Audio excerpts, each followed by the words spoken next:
We have some good news for you. Kari Lake has officially lost her bid to once again be anything other than the weird thing she is in the right-wingoverse.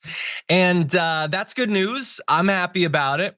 I'm not as happy as one person is about it, and we will get to her, don't worry. But first, the results.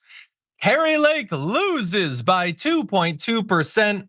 Bear in mind, Trump won that state, so she significantly underperformed Donald Trump. Now, she hasn't said anything as far as we've seen yet about the results of the election, bearing in mind that she's the sort of person that generally doesn't take bad news well. But that said, she had previously said that she will accept the results of the election. I have had a few concerns, but we've done a lot of legwork to prevent any problems.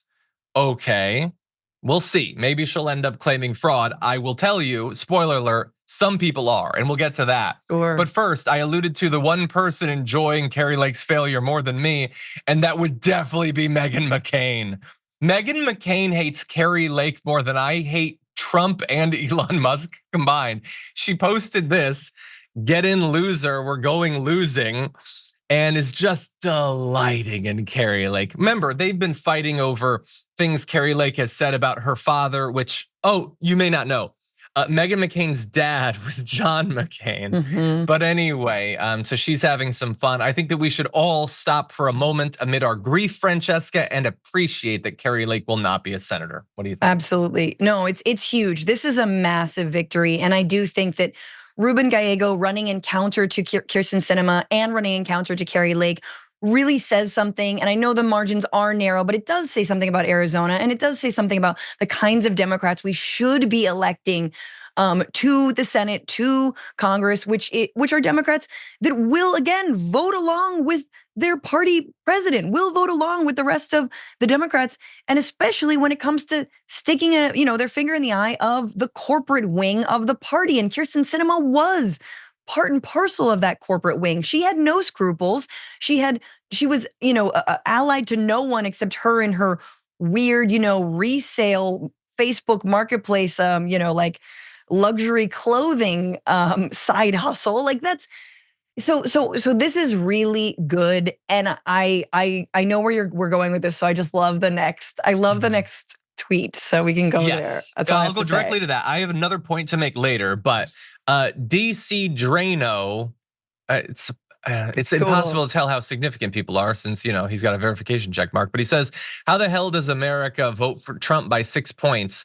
But Arizona, sorry, not America, by 6 points, but pick cartel-linked Ruben Gallego." That's all BS. As its senator 5 days after the election. I'll give you a hint. It's fraud. No, you guys are the frauds. Your ideology is a fraud.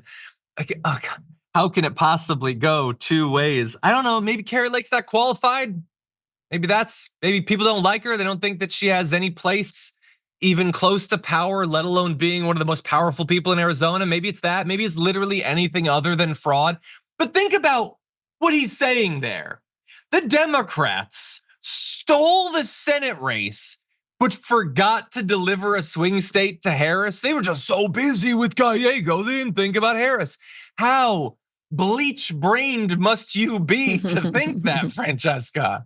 Yeah, I mean, and the other thing is that, and this is the hard pill to swallow, is that actually down ballot Democrats didn't do so terribly. Yes, I know we don't have the Senate, but again, I think we have to put some of the senators that were up for reelection in a special category. They weren't necessarily offering some new ideas to their states, but look at abortion measures across the country.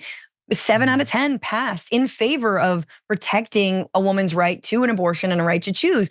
Like that is all good. And so it's just the top of the ticket. It's just the top of the ticket. And again, it's this special, disgusting sauce that Donald Trump has that sounds like, and I know you're going to talk about tomorrow, sounds like an AOC Bernie type outsider populism and is everything but. So he is the leader of the Republican Party. The Republican Party paved the way for Donald Trump, but he also does have something that sets him apart, right? And so it's our job to try to understand that and to counter it effectively.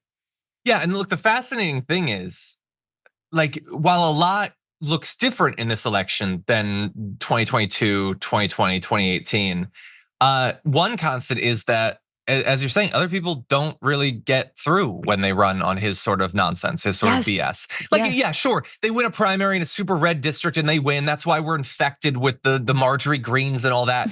But they could put a red hat on a chimpanzee and it could win in some of these districts. That doesn't mean people like it. They were always going to vote for the Republican.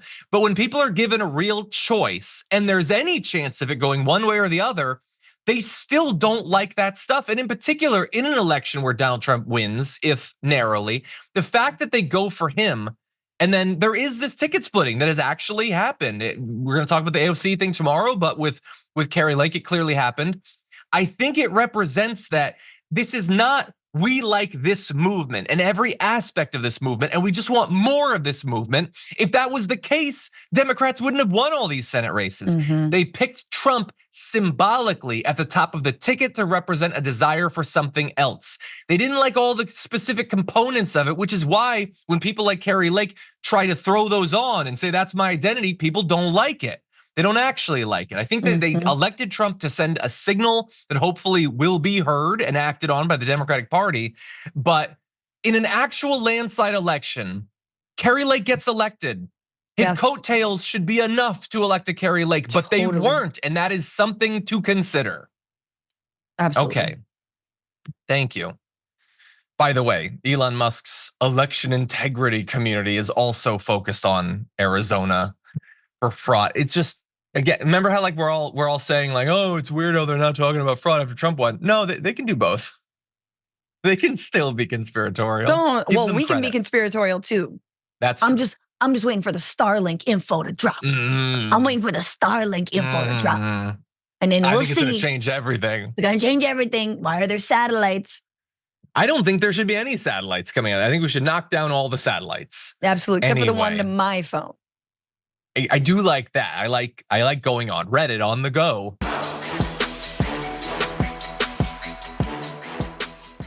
Thanks for watching our video. Did you know that you can support our show by becoming a subscriber? Just click the subscribe button and also ring the bell so that you get notifications when we're live or when we post new content.